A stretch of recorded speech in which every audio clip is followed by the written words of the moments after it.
Hey, it's Brian with King Grizzly. I want to make a real quick video showing people how I use Chris's recent tutorial on enabling the parallax inside of Elementor's carousel. So if you look at this image in this font, I took a carousel and was just experimenting with what Chris was showing us.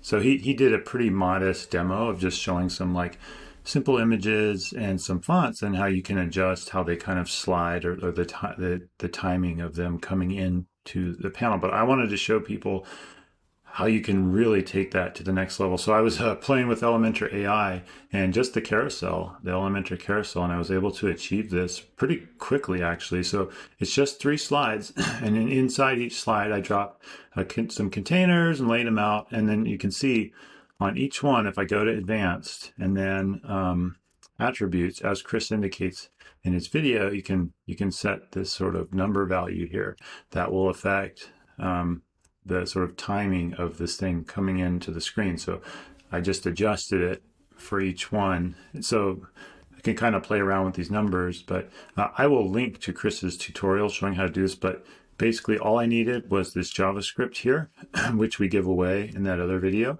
And then I had to set the attribute for each item, which was on here, which really, if you were setting up motion effects with some kind of animation, you'd have to do the same kind of manual work. But the end result is quite impressive. So you could make some really interesting sort of marquee type sliders with anything in them, video, images, full screen effects, whatever. So very cool. So make sure you check that out and get the code.